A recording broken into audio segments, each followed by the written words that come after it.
Guys, this is Mark KM6NHH, and this is a quick review of my setup here with my new mobile station. That's a low budget first time mobile station, and I'll be using this at a field event for an ultra marathon. This is one where you're not able to use a handheld.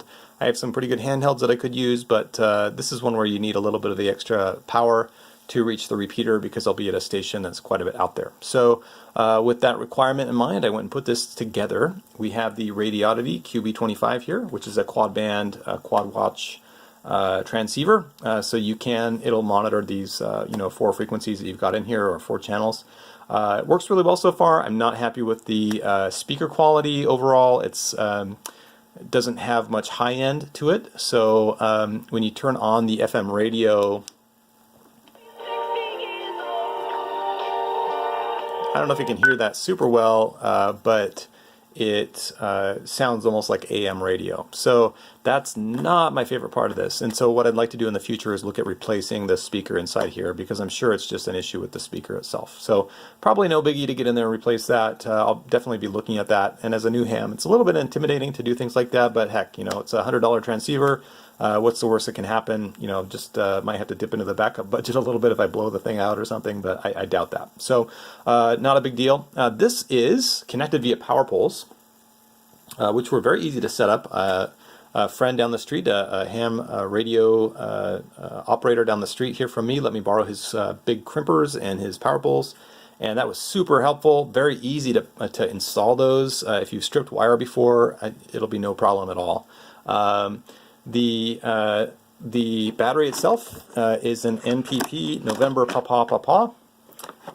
This is I don't know if you can see it there. Yeah, there it goes.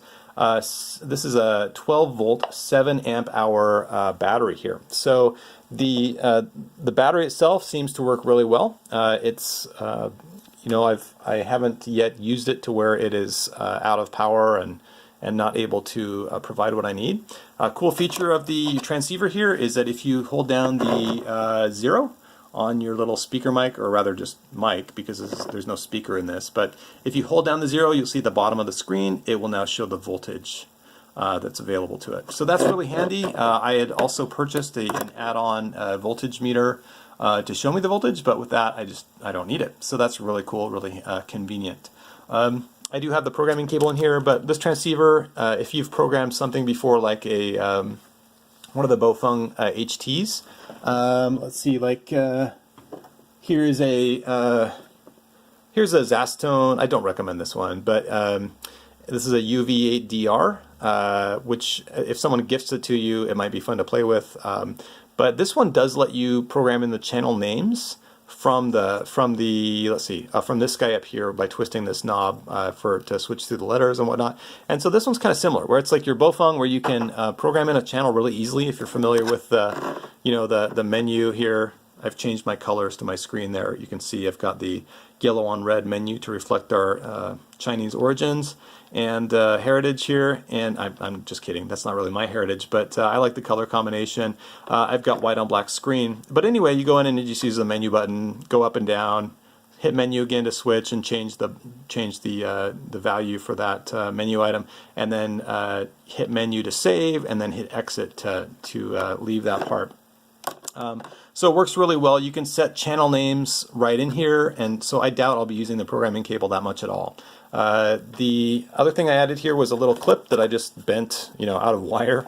That it's pretty solid. It's not going to move until I pull it off. But that makes a great little hook, place to hang the little remote mic here. So that's really convenient. I also purchased a little sticker to decorate. This is a 16-inch toolbox. I purchased a little sticker to decorate it. This is a control of electromagnetic radiation from the Cold War era. That was when we were afraid that Soviet bombers were going to hone in on our radiated signals from radio stations, and so the power would be cut off to radio stations in the event of a war, and you would tune to one of 2 frequencies for information from your radio. So that's what that was about. I think it's kind of cool, nostalgic Cold War thing. So I like decorating, my stuff. You can probably see I've got Optimus Prime over there, and some other stickers here in a frame behind that. It's kind of fun. So there it is. That's my connection. I've got F1 terminals on the battery here. So if you buy one of these and you have no idea what you're going to do with the terminals like I did, look at my previous video where I bought a bunch of terminal adapters right here, these guys. And if you buy some crimpers like I did, even the cheap Chinese crimpers I bought, they worked great. So I was able to crimp these on and plug it straight into the radio, and then from there I went with power poles, which makes it very, very easy to attach and detach. Oops, I guess I just powered off my radio. Attach and detach the various components here. Then I also took some of the components that I might want, like a cigarette lighter adapter, and I plugged in the power poles right there. This wire's got, by the way, has an inline fuse right there that will protect the wire. But this is good. It's heavy gauge wire. Also, my setup here is very flexible. It's not meant to be a toolbox that just stays like a toolbox radio that stays a toolbox radio. This is meant to be something I can take out on hikes and remove from the toolbox. Otherwise, I would be shortening the wires and making it a lot more organized. But for my purposes, I want this to be flexible right now. I want this to be my both my home base station, my hiking radio. I want this to be my toolbox that I can bang around as I take it out in the woods or whatever. So not something that I'm trying to get glued into this toolbox by any means. The Tram dual band antenna that I bought here seems to work really well. I did try it on my car. No problems at all. Got really good signal reports, like I said, worked great. Now I bought 2 batteries. These batteries, these NPP batteries, were I think $17 US a piece for the 7 amp hour battery. So I've got my backup over here, which I left on overnight, plugged into. I left the power poles plugged in overnight last night, and I came back and I looked at my radio, and it was at 11.9 volts. And so I thought, okay, I'll test my charger now. And so you can see the charger. It's got a really handy little display here that indicates where we're at in the charging cycle. So right now it says it's in absorption mode. So it's doing its chemistry inside there, which is great. So we'll see how this turns out. But so far I'm really happy with that. A little easy to carry charging setup that also fits inside the toolbox as well. And with the 2 batteries in here, it's not even too heavy to carry. It works great. So it's a really nice little setup for my purposes so far. And guys, like I said, the main thing I don't like about it right now is the speaker quality. But other than that, this is a pretty stellar little setup. I mean, this does some great work. I do notice that I have one of my monitors, computer monitors that I call the intermod monitor, where it will test your radio severely if you get it too close. And this one, of course, you are going to get a little bit of intermod distortion just as a product of having it too close to that monitor. And I haven't tried any modifications to the monitor cabling or anything to reduce that. So, something to expect is that the front end on these guys, as far as receiving that kind of intermodulation distortion, is you hear the blap blap out of the speaker every once in a while. That's just a thing that's going to happen, and it's a product of the budget for this radio, I'm sure too. All told, this cost me about $230 or so. I think if you had the wires, the tools, yourself, you could do this for around $150. But I didn't have any of that stuff. So just to get started with my first little mobile rig here, cost me about $230, I'd say.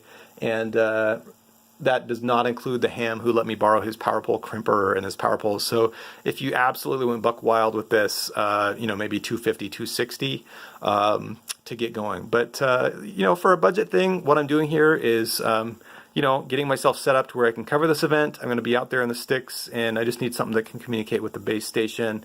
So this will do the job and allow me to also take the money that I didn't spend on this and save for something nicer over the long term. So that's where I'm at. I don't think it's any big deal to try and optimize for quality overall. Radioddity has a very good name in these radios as far as customer service goes, as far as making sure these radios are of a reasonable quality. So I was happy to see that, happy to make the purchase from them. I don't anticipate having any problems with their customer service if I need it.